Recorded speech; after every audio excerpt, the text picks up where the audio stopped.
Welcome back, everybody, to Two Guys and a Stack of Comics. My brother Luke is filling in for Mike today. We have talked about him on the channel before.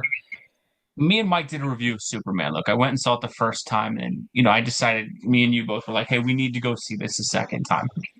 And I initially talked, and I'll get your kind of thoughts on it in a sec, but I thought the movie was okay. The first time I enjoyed it, it was fun, but I had problems. The second time, the problems were a lot more glaring to me. And so while I think there's a fun tone, I appreciated that it was upbeat. I think it was certainly better than the DCEU. I would say I didn't really enjoy the movie that much. I'll kick it to you with that kind of being the setup. What was your thoughts on it? Where are you at on Yeah, interesting for me is I probably liked it better the second time than the first. it? Um, there's a lot I appreciate. So starting positive, what I appreciate, I think Gunn did a really good job of giving us a universe that didn't feel like the DCEU, and it doesn't feel like he's just trying to do Marvel. This is the most sci-fi comic booky movie I think I've ever seen where you're really in a different universe with this movie. I appreciate the more lighthearted tone. Definitely a desire to get that Superman, the neighbor you wish you had. Really cares about people. Really wants to save folks. Um, you and Mike talk about this a lot. I have a similar feeling of like comics to me should be more kid approachable. I think when comics are at their best, it's like a good Pixar film where a 5-year-old can watch it, be like, "Oh, that was a fun cartoon," and grown-ups are watching like, "Oh man, yeah, it was a cartoon, but there was some deep Deepness. sentiment there." So I definitely like. I mean, there was a lot of the Snyderverse where my kids just couldn't watch, or it was not really aimed for little kids. So I appreciate all those tones. I thought Corn Sweat did a good job. I thought the casting was pretty stellar across the Pretty board. good. He did do a good job with casting. Um, but it's one of those weird movies where there's just something off. Like it should be an A. It should. But there were a few things for me that it'll sit at a solid B for me. And what I don't like is the things to me that stop it from being an A are so avoidable. They were right there. So I think the interesting thing is for me, what made the movie like where I got in and I was like, oh, that's the problem. In between seeing Superman, because my wife and I went like Thursday, and then we had a free ticket this weekend, so we went and saw another movie, and then I saw it yesterday again. I saw the movie F1.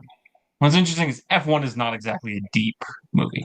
Okay, it's a sports film. It's a great movie. It's the best movie of the year if anybody wants to go see a good movie.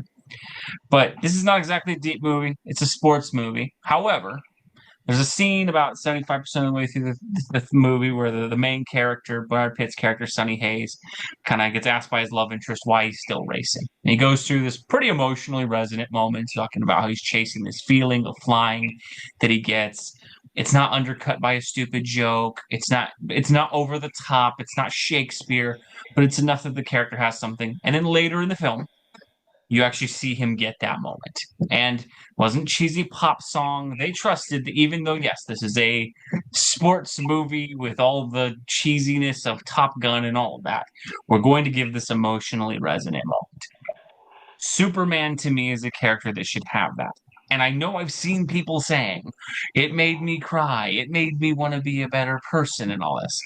I don't think there was a single moment in this movie that was emotionally resonant because it was all cut off immediately by a joke, by a weird song choice, like the conversation with Lois, right? And this is the big moment that could have happened, right? You've got Superman, he comes home, he has had this devastating revelation about his parents. He is meeting with Lois. They have just had a fight. This should be a huge moment for both characters. We've got the freaking dimensional imp in the background being, and it's just to me at least, there was no chance for this movie to have an emotionally resonant tone. And I think Gunn even did a better job in the Guardians movie of letting it happen. Whereas here it was like, I don't want to risk anyone having an actual emotion. So here's a pop song or something. That was what stood out to me. Do you agree with that? Like, how did that hit you? Oh yeah, I mean when that scene, what I thought was funny about that scene was remember the very first image that came out was Corn's him supposed putting to put his boot put, on with the imp or whatever they called it in the background. And everybody was like, this feels weird that Superman would be chilling while there's an interdimensional attack. And Gunn's kind of response was like, that's not even a scene from the film. This yeah, was a hot take, or I just thought it looks. And then you watch the film, you're like, no, I mean, literally that in the movie. exact photo is not in that scene, but literally that is the moment. And what's I agree with you. Where I said my frustration with it is interesting is all the setups were there, right? So you have this interesting thread. There's corporate owned superhero teams. That's a really cool thing to play with, and you would assume what's going to be put at stake here is all these other superheroes care about brand image and who their bosses are and making money, and here's Superman who just does what's right. And sometimes that means he's more controversial. It would have been great to see a scene where the corporately owned Justice Gang can't go save some people or do something heroic because their corporate bosses tell them no. Hmm. But Superman gives a speech or acts in a way where it's like, I don't care about brand, I care about what's right. And you see that create a moral conflict where Guy Gardner goes, hey, that's inspiring. And maybe that's what leads to him At the going to end in fight at Jahanpur the end. or whatever. Yeah. There's a moment with Pa Kent where he's talking about like who he raised him to be, and instead of it being this, Pa Kent has always been like this salt of the earth nobility, right? It's Hmm. the even though he's not rich, he's not powerful, he's just a farmer. There's a nobility to him, and Gunn instead takes that angle of more like Oh, you big old softy. And like even the mom has to comment that you're just a big old right. mush or whatever. Right. And so what was so strange was all these moments are there. The lowest conversation, it's there. It's there for the taking. The Guy Gardner flip, it's there for the taking. The corporate owned team is there for the taking. The moment where the kaiju and the Justice Gang wants to kill it and Superman wants to save it. All these setups were there. And then for whatever reason, none of them resonated. There was no moment where Superman gives a speech and you go, that's Superman. Well, and the closest we got was at the end with Lex Luthor, which we have to punctuate with Crypto ripping Lex around so that the crowd can laugh at Lex being tossed around like a rag doll. And I think that's the other thing to me that is weird with this movie is James Gunn did the same thing with Guardians of the Galaxy that I think he's going to do with DC. And again, if you're the guy in charge, you can do it. But I think where it's going to drive some people a little crazier with this is if you look at Guardians of the comics, we all gave it a pass because very few people like the Guardians in the comics. But Yondu is a spiritual sage warrior. In Gunn's universe, his best friend Michael Rooker plays him, and he's basically a space hillbilly. Peter Quill is more of a Flash Gordon type character who's pretty serious. Instead, here he's 80s kid with a CD track kind of thing. Drax is this hardcore warrior. In this, he's eating Zag nuts and pretending to be invisible. Um, Groot, I guess you could say got him right. Rocket, maybe. Gamora, we didn't really get Gamora all that well. She got more like the out of fish out of water with pop culture references thing. Mantis, the same thing. And we didn't really care as much because it was the Guardians of the Galaxy. I think the only time fans got mad was when you had a character like Adam Warlock, who has a very rich, detailed history, a lot of like Silver Surfer esque spiritual kind of balancing for his old things, and they turned him into a complete dumb butt. And some people were upset with that. To me, Gunn is gonna seems to be doing somewhat of the same thing with DC in that like, why was Crypto in the movie? Crypto was not in the movie because we wanted to honor the Superman mythology. It was James Gunn adopted a dog. So Crypto's in the movie to be James Gunn's dog, basically. Why is Peacemaker in the movie? Does it make any sense that Peacemaker, who like is a killer, is on TV? Like everyone's freaking out about Superman. Peacemaker's a killer and he's on a talk show. Like there's just things like that. And again, maybe the whole point is it's supposed to not be serious, Reed. Don't take it serious. Treat this more like you're watching The Mask with Jim Carrey. I just feel like Superman should be more than that. And in the MCU, Gunn got away with it. I do worry about DC. Like, is it going to shock me the first time that Darkseid shows up in a James Gunn movie that instead of fear and awe, we get Guy Gardner calling him butt chin or something like that? Not at all. Does that worry you more when you watch this now as compared to like going in? Yes, especially because Superman, and so like again, I really appreciate the Snyderverse. Uh, that Superman was too dark. Yeah, it was Uh, depressing. and so I like the correction of let's bring light and friendliness. What I will say though is Superman should be your more stoic character. And I think the piece I missed the most was um, what I've always appreciated about Superman. There's a great scene of this in I think it's Justice League. It might be Superman the animated series where he's fighting Darkseid. And he talks about how you don't understand my whole life. I have to hold back. Everything I do, everything I touch, every way I act. And so I think the aspect I saw missing from the Superman is the most self-disciplined individual in the universe because he can never just let loose, except for when it's Doomsday or Darkseid or Bizarro, right? A creature where he can really let go. You can really let go. And so when you see Superman yelling at Lois because he's frustrated that she doesn't understand he was trying to save lives. It's not that I don't agree that Superman would have that human emotion, but he's so self-disciplined. I don't see him shouting about that. When he flies through Lex's building, shatters a door, knocks a guy backwards, and almost throws something out because the dog's gone. It's not that I don't agree he should be angry. It's that Superman doesn't allow you to take him to that place Yeah. because he's so in control. And so the biggest thing I missed from this film was love Superman saving people, being approachable, loving kids, all of that. I just wish there were some moments where there's an aura Superman has that when like he shows up, people are like, Superman's here. Superman's here. Yeah. And whether it was him talking to Lois or him talking to the Justice Gang or like there was no moment where you really felt that's Superman. And people are like, that's Superman. Hmm. He kind of feels like the dad in the room, and I get it's Gunn and they want to like make it more approachable. But I go, if that's Superman, Superman is the most dad hero you have. If you did this to him with crypto biting, like he can't control his own dog, then my goodness, I do get because like, what are you gonna do with Well, Lobo? we kind of get a peek of it at the end where, and I don't like cussing much, but the fact that Supergirl shows up and she's immediately like, "Thanks for watching my dog, bitch," to Superman. You're like, okay, and Supergirl parties, it's whatever, but it's like like you said, if Superman is there, what is Hal Jordan going to be? What is Aquaman going to be? What is, any of these other characters? And I think the other part that just seemed missing for me, like you said, there was never that Superman moment where there was like a whoa, that's Superman. I guess the kids holding up the flag, but then he doesn't show, so he doesn't really Right. get that moment. Um, there's the part where he's getting his butt kicked and the little street vendor helps him, and that was a hey, it's Superman kind of thing. He caught the wall, but then it immediately crashes on him. Like you never got that. And I think it's important in a superhero movie that you get that triumphant, cool moment. No, like I It do just not never like stuck. Superman Returns. I think Superman Returns is a highly problematic Superman film for many, many, many, many reasons. Hmm.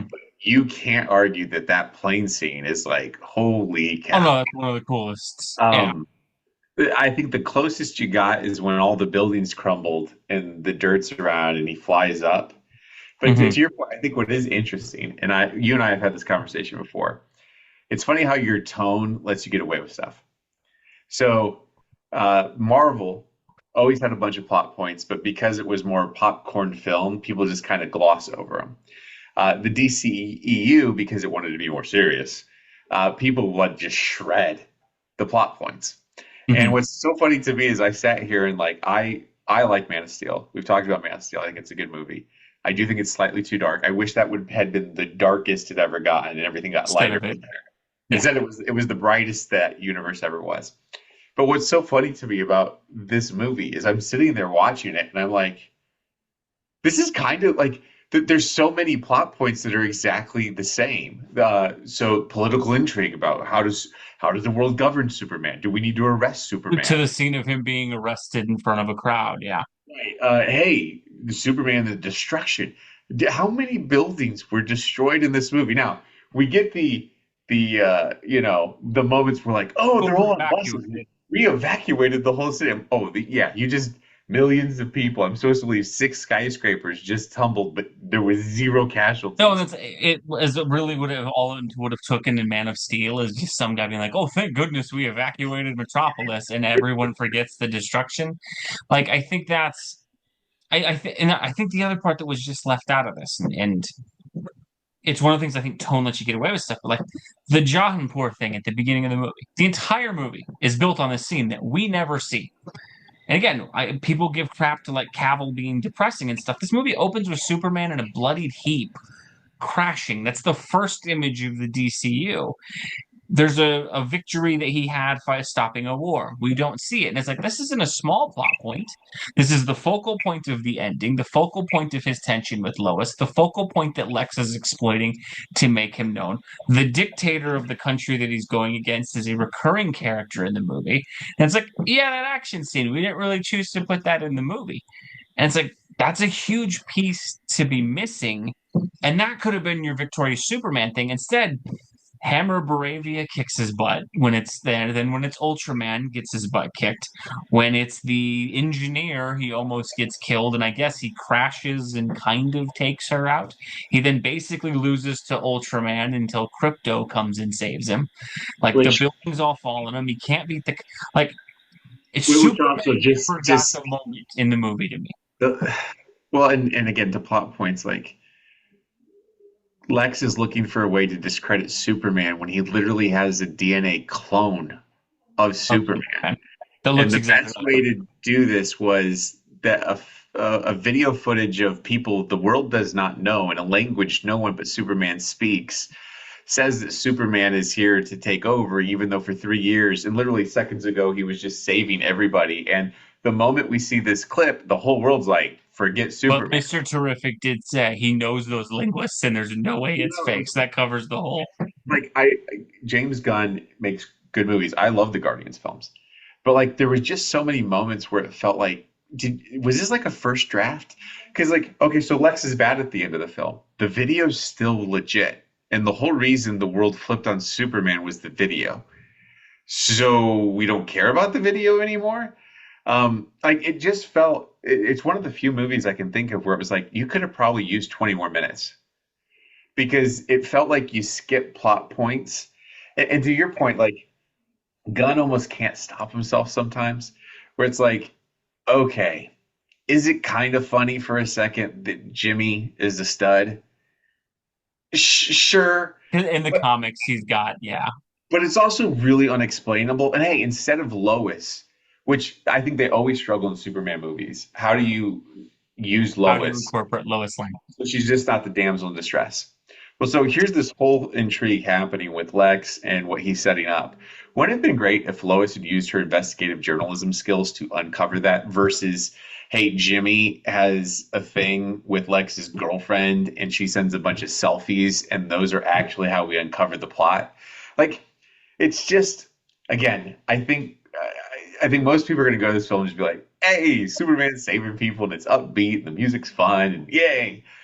It's just you can't really think about it too much afterwards because you just sit there and go like, Lex's plan's terrible. Superman apparently, reflex wise, is so slow at fighting that Lex, watching on video, shouting commands to a person who then communicates those to Ultraman, makes him a better fighter Than than Superman. Superman in real time. Like, Well, and the weird thing for this is, because some people go, okay, well, what you need to do is you need to chill out because it's a kids movie, and I'd agree, except for you have a guy get point blank executed in front of Superman. There's weird torture scenes. You have Jimmy going to the seedy part of town where you show right. ladies of the night. Um, there's multiples. You get Lex Luthor throwing things around at his girlfriend. You get it wasn't exactly like this was Toy Story, where the most fearsome thing is the toys holding hands with the fire or something like that coming towards them. So then you have Guy Gardner doing big middle fingers with the projections of the Green Lantern, talking about how many women he's hooked up with. I mean, like that's the weird thing again with Gunn is like I can take some of it. Again, it's not over the top, and I do think it's an appropriate movie for most kids to see. But if you want me to discount, hey, we don't care about the plot holes because it's a kids' movie, okay, I'll give that break to old PG movies like Jingle All the Way or whatever, where it's like, of course, this is a stupid movie. This tries to take itself seriously too, and that's the weird part is there seems to be this thing of, just enjoy it, but also it needs to be emotionally resonant, and it just I don't know, man. It was kind of all over the place as far as that. And it probably sounds like I hate the movie. I just think overall there was so much off, and where I was more worried finishing this, I'm like, what is? Because especially because of Creature Commandos and Peacemaker and everything else we've seen Gun touch, like, what is Batman going to be? What is Green Lantern going to be? If Well, this is where we're at with Superman, I agree with you. Like this is a solid B. I get the sense I might appreciate it more over time because I'll just look past the plot points eventually. hmm Uh, but what's frustrating about it is there's some movies you watch and you go like, "Hey, given the world they were in and the story, these guys did as much with this as you could. You elevated everything." yeah, This is one where I'm like, there was an A plus film sitting right here. The ability to say super like a reverse kingdom, and what's funny, is you see him pull the thread. He's got the Kingdom Come symbol, so you know that story arc. This could have been a reverse Kingdom Come. Cynical superheroes uplifted by Superman. This could have been. There was moments where Pa Kent could have given an inspirational speech, but instead it was more of a hammy, oh gee shucks. There was a moment for Superman to give a big speech to Lex, but oh, we got to have crypto, throw him around. All the moments are right there for the A plus movie, and just for whatever reason, Gunn couldn't help himself. My biggest fear is I've seen this with some people. Michael Bay, early on, when restricted by the studios, was stuff like actually The better Rock. Yeah, when Michael Bay became Michael Bay. Christopher Nolan, restricted by the studios, I think is better than Tenet Nolan, who basically got free reign to do whatever he wanted. Um, hmm certain directors and creators become almost so powerful they're just given carte blanche, and then it's like they lean so into certain things that it actually hurts them. And that's my biggest fear with Gunn is it's like maybe Gunn being restrained by Feige MCU is the best Gunn you get. But if Gunn isn't restrained by anybody, it's just him. Well, and This that's has to be the peak of his quirkiness. Everything has to get slightly more serious from here. I think that's the problem with him running the whole thing is it's kind of like this. Like, look, me and you both love Tom Cruise. We grew up watching a lot, but you know what you're going to get out of a Tom Cruise movie. Tom Cruise movies are going to have a lot of action. It's not going to be the most deep drama acting in the film. He's going to sprint at some point.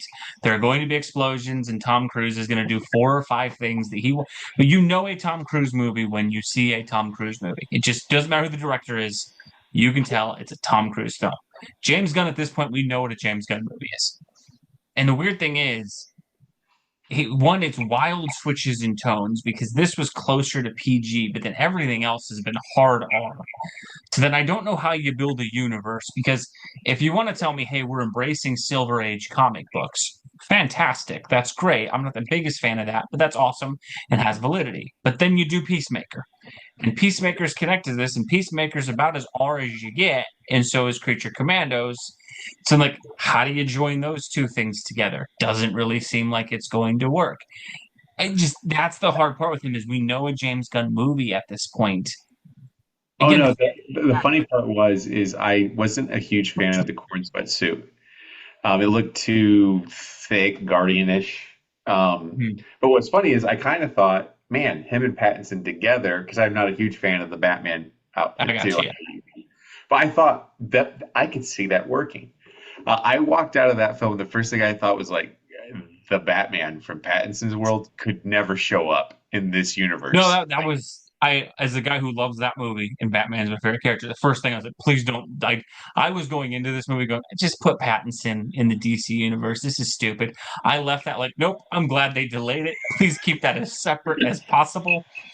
And again, not that I hated this, but it's going to take a really weird angle with Batman, I think, for that to work. And that Superman is not typically an unserious character. Right. I think that's the thing with Superman is Smallville was a fun TV show, CW and all. That was more serious than this movie was. And so the weird thing No, is that's a starting place with Superman.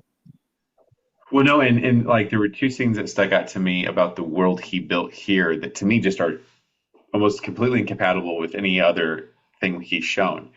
Okay, so during the kaiju fight, Lois Lane is talking to Jimmy, watching the kaiju fight on the TV behind her, and literally Could care less. doesn't care. Like it's like a football game's on. Well, no, they Um, show that one guy who's like drinking coffee in multiple different locations right, while the fight's going. Yeah. and there's something funny to that because right, you if you've read comic books your whole life, you're like the people of Metropolis just must be like so tired of. Like, oh, So his like, giant robots destroying the city. Yeah. I get what they're saying, and like there is something to poke fun at that, but at the same time, you're like that world takes these things so unseriously that like Batman fighting the Penguin being this long melodramatic 8-part miniseries television, like it just doesn't work. And it's almost something like when you're reading a comic book and it's illustrated and it's art, there's a flexibility that world has where when you're watching live action and that's occurring, um, it just so reduces the gravity. And again, I think for me, the biggest thing I missed with Superman, all I needed was just a couple moments where it felt like there's Superman. There's the inspirational speech. And like people will say, oh, that ending one. I've seen all the clips. So when he's like, I'm a human, I put my pants, yeah, that's never how I've seen Superman. That's not how I hear in my voice in Well, my and head. even if that moment registered with you, it registered with you. It lands a lot better if Crypto doesn't rip Lex across the room like a dog would with Superman with an awkward sheepish feel like, hey, stop that, stop that. It's like that's not and that's I think to kind of close it out, the thing I was missing from this in superhero movies, there is typically that cool moment. Sam Raimi always did this beautifully with Spider-Man, where he swings in and there's the American flag and the theme kicks in and it's like that's a cool moment. Nolan did a great job in the Batman films, whether it was the chase at the end while Gordon's giving the speech, or the Dark Knight and all that. There's normally Thor in Wakanda in the MCU, Cap in Infinity War when he shows up across the train tracks. Like they normally get that cool moment. I never saw that moment for Superman in this movie. And that's really weird for such an important iconic character that really that never happened, at least in my opinion. Right, no, your best things are okay, he's holding a building. We actually saw him hold multiple buildings. Um, your Buildings that most eventually crashed too, like fell. right, your most iconic moments are him holding big things from falling on people. Like, but maybe the baseball scene fight. Um, No, but then he gets choked to death and has to fly to space. Like it's just there wasn't. If Mr. Terrific got a cooler kick butt moment than Superman in this movie, right, in a Superman movie. and that's maybe that hits with different people, but Well, and it was by giving Bizarro, or who I basically think will become Bizarro, you gave him an opponent where he should be able to let loose. Like a lot of times in other films where you haven't been able to, when Superman's fighting Lex, mhm. yeah, you're never going to get the knockdown, drag out fight scene, and that's understandable. It was weird that you had, again, the setup was there for that moment, But you and it couldn't just give it. never paid off. No, and I guess to the climax thing because everybody is. I don't know. I've always seen Superman as the no kill rule is like Superman doesn't accept when it's necessary, like with Doomsday or something. I guess laser beaming people out of the sky in the middle of the thing, and they all, as long as you show their. So I guess all they really needed to do in Man of Steel is he literally just needed to clonk Zod on the head, and then Zod just lays there knocked out, and then make up some sort of oh, thank goodness we found the anti-Kryptonian prison thingy Yeah, to no, I mean, because I agree with you. I agree with you. Like the ending of that film has massive destruction to many skyscrapers. Bizarro Superman, we should assume, dies by getting Died thrown by into being a black punched into a hole. black hole. Superman does a laser beam spiral on men in robot suits who all fall One of from whom they slow mo skyscraper show heights. him punch his teeth out, which I would think a punch from Superman on a human being's face, despite whatever Iron Man armor he's wearing, if he knocked your teeth out with a direct shot to your teeth, I but Man of Steel had that Hans Zimmer score, and this ended with "I'm a punk rocker, baby" or whatever. Well, So no, and apparently, it's all good. I brought this up before. It's the same with the Christopher Reeve Superman.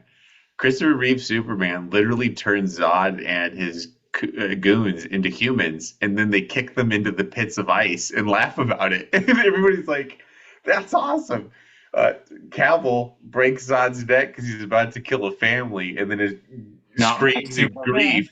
And people are like, "No, yeah, not my Superman." So again, I guess if it's you don't desaturate the color, you put some pop music in and you film it a little bit lighter, we don't care about the It all destruction worked. or violence. So But that for all that being said, I actually still like the it's movie. not a bad movie still.